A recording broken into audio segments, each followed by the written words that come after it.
President Trump on Friday asserted that Gaza will be given to the U.S. by Israel, expanding on his plan for an American takeover of the war-torn region that he suggests involves the permanent relocation of Palestinians.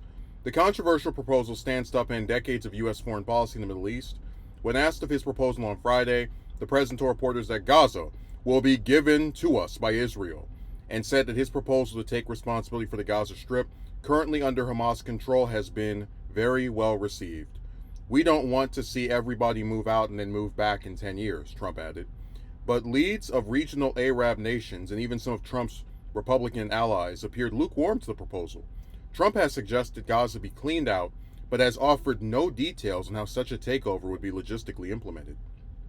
He doubled down on his path for Palestinians to leave Gaza after he rocked U.S. Middle East policy Tuesday by announcing during a joint press conference with Israeli Prime Minister Benjamin Netanyahu that he would back the resettlement of Palestinians into Egypt and Jordan, despite those countries immediately rejecting such a deal.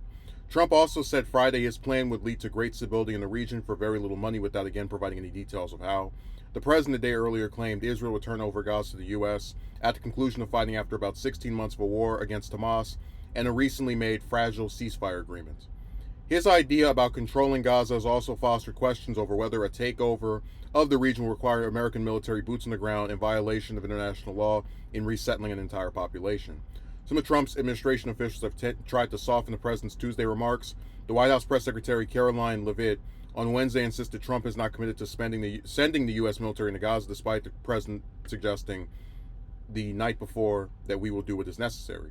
Defense Secretary Pete Hegseth said Wednesday that the U.S. government is a very long way from intervening in the Strip.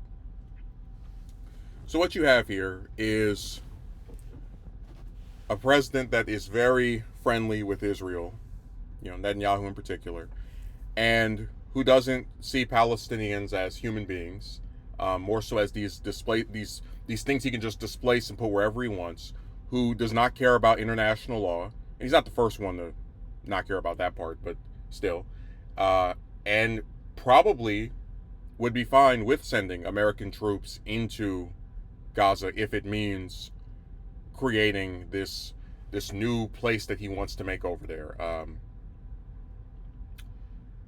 What tends to happen with a lot of politicians when they desire to do something that they know people are not too big a fan of is they will speak in these very general terms about stuff, right? They won't really give, like the article mentions how his plan would lead, how Trump said his plan would lead to greater stability in the area for very little money, without providing any details of how. That's done on purpose. You speak in these vague terms to always be able to wiggle out of being accountable for the things you said prior to doing something that people are probably going to be pissed off about later.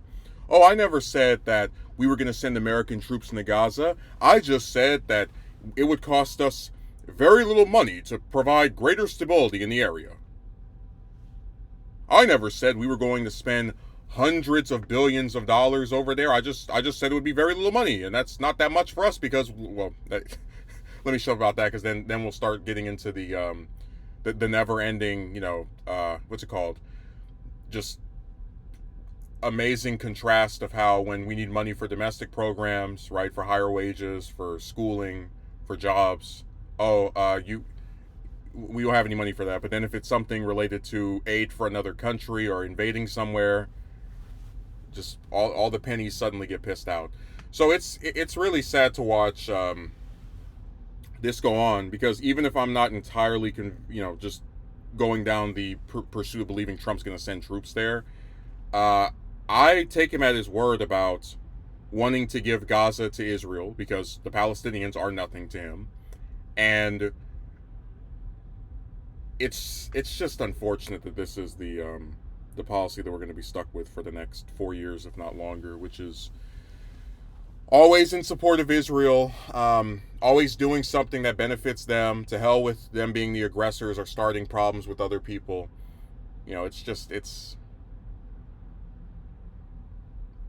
And even in mentioning the whole international law violation, I don't see the UN going after us aggressively. I don't see our allied countries criticizing us or cutting off aid. And this is the kind of stuff where,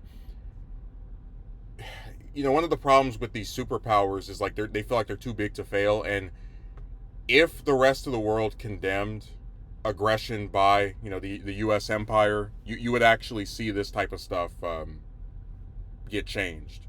Because the one thing to get a country to stop acting in a way that is aggressive, especially towards other groups of people, is to cut off funding and aid and mess up trade. Just make it to where anytime they can see those dollar signs start vanishing, that's when you get the actual substantive difference in terms of their policies.